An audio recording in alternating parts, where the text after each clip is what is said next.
Здравствуйте, дорогие друзья! В этом видео разберем клинический случай ребенка с лающим кашлем, с той тактикой, с которой столкнулась мама, и вот с той стратегией и тактикой, на мой взгляд, которая должна быть правильной, гомеопатическая именно тактика в данной ситуации. Об этом поговорим в самом конце. Итак, на врачебный форум обратилась мама, ну вот уже в отчаянном таком состоянии. У ребенка пол не уточняется, 1 год 8 месяцев. Третий день температуры 38 градусов и лающий кашель, который ребенка изматывает, разумеется. Сухой лающий кашель. Она вызвала педиатра на второй день. До этого она давала нурофен, ну просто вот подавляла симптом. То есть, ну по сути, ребенок без лечения, на мой взгляд. Это крайне неправильное лечение. То есть просто подавляется иммунная реакция и все. Да, мама хочет облегчить состояние, это все понятно. Но по факту ребенок без лечения. Вызывает она педиатра. Тот, посмотрев, сказал, что вокруг гуляет какой-то вирус, и явно у ребеночка есть какое-то вирусное заболевание. При этом он назначает антибиотик клоцид. И он назначил муколитик лозолван. Заметим, да, вот начнем с муколитика, да, что у ребенка сухой кашель. То есть там нет продуктивного кашля, нет отхода мокроты, нет. Там, например, она может отходить густая мокрота, густая скудная мокрота. В этом случае, да, есть, на мой взгляд, опять же, есть необходимость в назначении муколитика. Далее. Да, но здесь, конечно, мы не видим, да, на мой взгляд, да, такой вот, опять же, ситуации. Клоцид.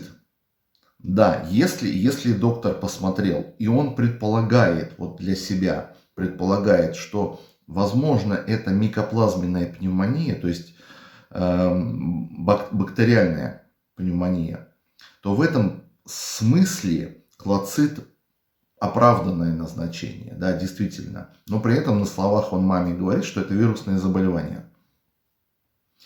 Но здесь есть очень важная тонкость, да, которая касается, на мой взгляд, как вот сейчас модно говорить, доказательной медицины. Да. Мы должны строго следовать каким-то доказанным фактам. Вот доказанным фактам. А вот безопасность клоцида для детей до 12 лет, она не доказана совершенно. И поэтому черным по белому в инструкции есть надпись «Противопоказан для детей до 12 лет». Ну, поскольку не доказана и безопасность. Ну, далее мы идем. В принципе, мы все знаем прекрасно, что на антибиотики могут быть достаточно серьезные осложнения.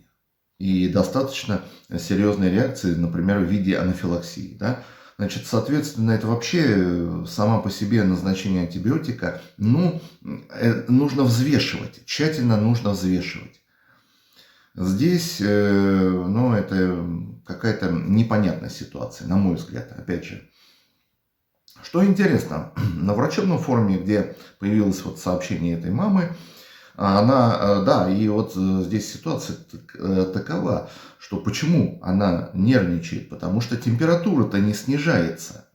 То есть сутки прошло, а температура не снижается. То есть ребенку по-прежнему плохо. Вот, опять же, суть данного обращения. То есть, по идее, если бы антибиотик попал бы в инфект, то температура за 2 часа должна уже снизиться. Если антибиотик не попадает, вот по-хорошему антибиотик надо менять. Если мы предполагаем бактериальное какое-то поражение, то антибиотик надо менять. Этого, конечно, не было сделано. Она в панике обращается, ей рекомендуют вызывать скорую. Хорошо. Что можно вот сделать такому, что можно, на мой взгляд, дать такому ребеночку, да, какая может быть правильная тактика? Вообще, лающий кашель, он достаточно, ну, характерен, конечно, для различных заболеваний, особенно у детей.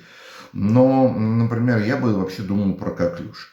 В данном случае, да, коклюш не вызывается вирусной какой-то инфекцией. Однако вот мне сейчас коллеги тоже рассказывают, что ходит действительно какой-то вирус, что там непонятное, который очень хорошо реагирует на назот коклюша, который называется пертусином. Назот коклюша. Это гомеопатическое лекарственное средство. То есть даже если нет коклюша, то пертусином очень хорошо купирует вот данные вирусные именно состояния, но опять же это гомеопатический подход. Значит, если у ребенка возникает кашель, и он, вот такой лающий кашель, и он краснеет, лицо именно краснеет, то в данном случае препараты выбора, гомеопатические препараты выбора, либо белладонна, либо сангвинарий. Это основные препараты выбора. Если лицо синеет, то нужно давать дрозера. Вообще дрозера это очень большой препарат именно коклюша. Другой вариант это ипекакуана, такое сложное слово ипекакуана, особенно если есть тошнота или рвота. Вот в данном случае ипекакуана хорошо также справляется. Естественно, в каждом конкретном случае это тактику определяет врач-гомеопат. И, соответственно, и тактику, и дозировку. Я против самолечения, поэтому только общие принципы. Вот что хотел сказать в данном видео. Благодарю всех за внимание. Да, вот еще постскриптум, да, вот я начал говорить, что сообщение с врачебного форума мамы тут же удалили. Вот через несколько часов тут же удалили. Всего доброго.